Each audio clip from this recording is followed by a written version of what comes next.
exercise we do not want to ignore as part of our deeper work because individuals work with their hands all day, especially people who are on the computer and work with a mouse. You can always tell the difference when someone has a mouse hand because the forearm flexors and extensors are much tighter on one side than they are on the other.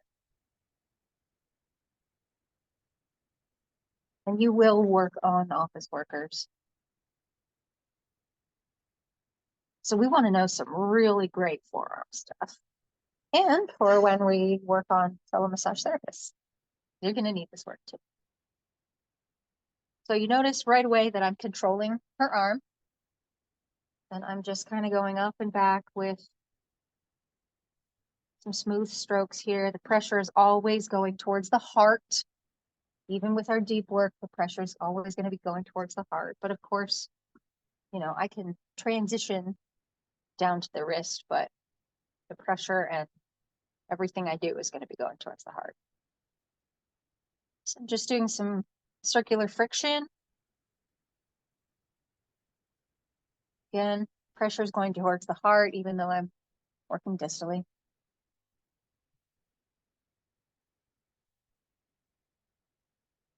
And part of the reason that I hold the forearm at an angle, I flex the elbow, is just for ease of work for me. You know, puts it at an angle that I can use rather than me just kind of leaning over the table. So if I do want to start working a little bit deeper, you can use all the same tools that you've used up to this point on the forearm. It's just a little bit smaller. So I'm going to use a flat fist or a soft fist here. And maybe I'll alternate my hands just for fun. And notice that I am slowing down because I am adding a little more pressure. Anytime you add more pressure, you slow down.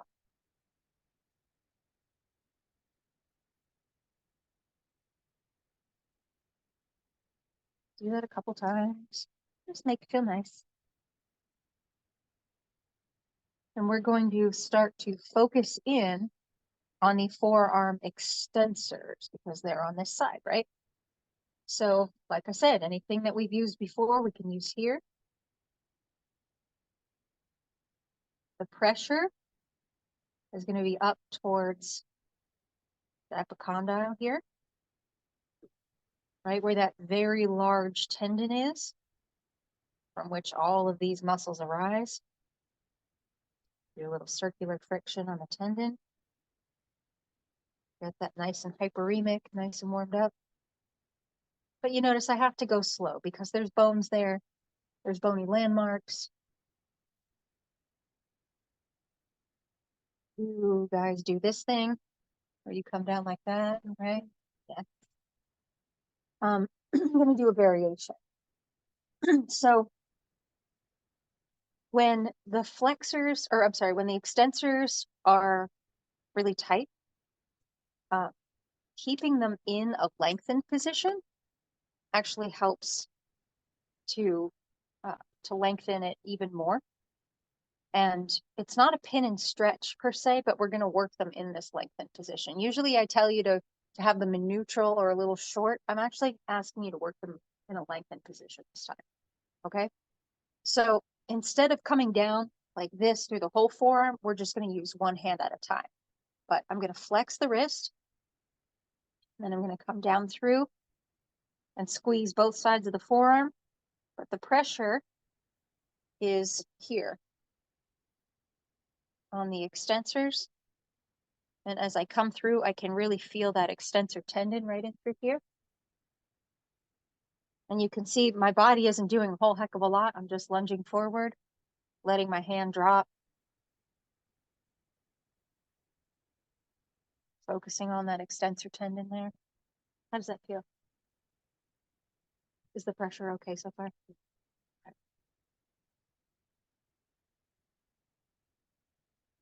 Okay.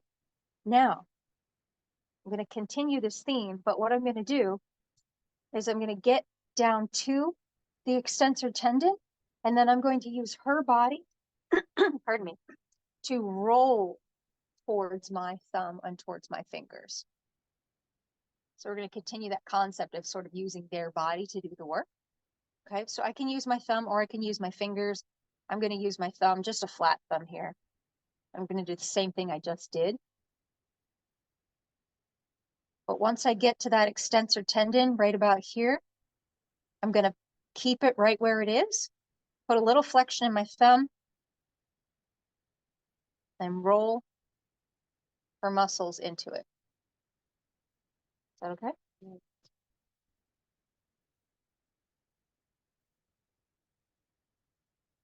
And if I want to, I can work across in the same way. I can actually do a little bit of cross fiber work as I'm going in the opposite direction with her forearm. Feels really nice, doesn't it? Little weird. All straight.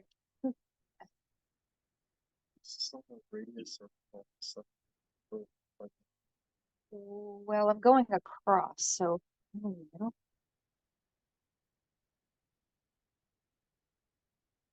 and if I really want to get on these forearm extensors, I'm going to use my fingertips. Okay. And I don't want to like jam my fingertips in there, so I'm just going to use the flat pads and pin it down and then work into it. That's much more intense, yes? About the same, okay. Just because I have a little more force.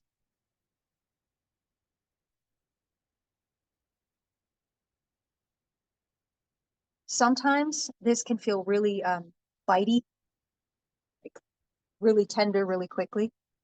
So work into this one slowly. And then do the same thing with the flexors.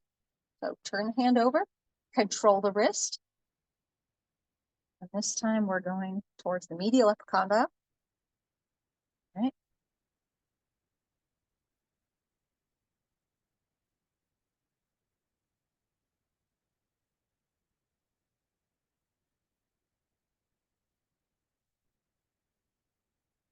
And again, all the tools that we want to use, we can use through here. We can even use forearms. That's kind of fun. The inside forearm that you know how to do, right?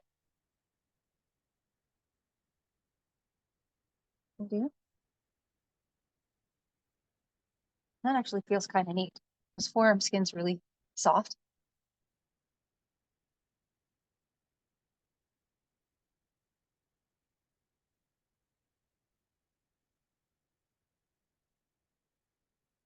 Okay.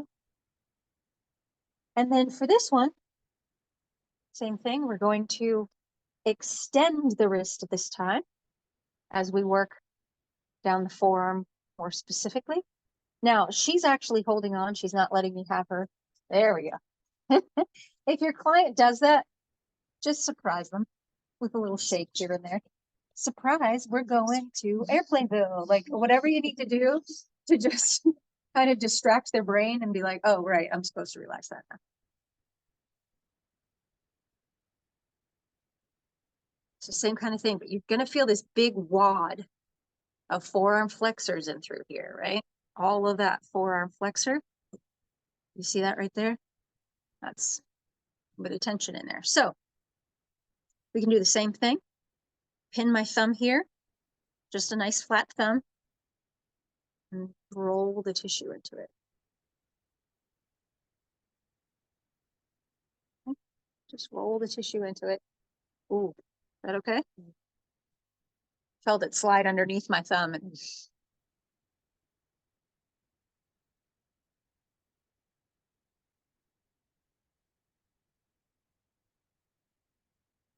you notice that I'm not working in the proximal wrist here. There's not a whole lot here. It's all tendon, blood vessels, and things like that. So we're going to stay 2/3 towards the elbow.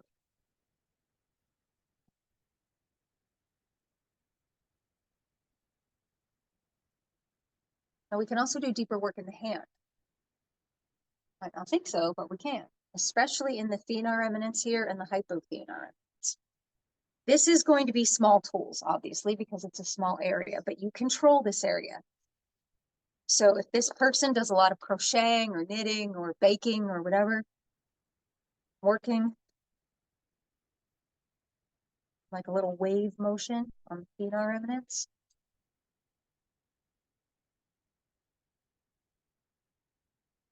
Looking across there. Working right into that thenar eminence. You can stretch the thumb away, and you can use your opposite thumb to do real specific work. Little circular friction. So this is where I allow you to use your thumbs. Okay, same thing with the hypothenar eminence. And get the pinky out of the way. Work in the hypothenar eminence. Oh, I feel something right in there. A little bit of tension in the hand. Do a little bit of cross fiber friction on abductor digiti minimi. Sounds like Pokemon. Yeah. Abductor digiti minimi. It's your flying pinky. There. Could you stretch your pinky one more time? Yep. Just get it out of the way. And you can work. You can work into the palm, and you can even work into some of these little teeny interossei, the dorsal interossei here. If somebody's really got a lot of tension in their hands, work right in between those metacarpals. It's a little bit of friction. Move them like piano keys. Feels really nice.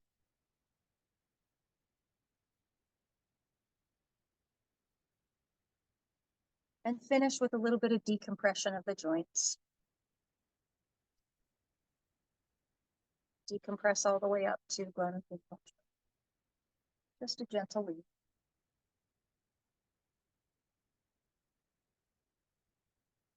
And that's it.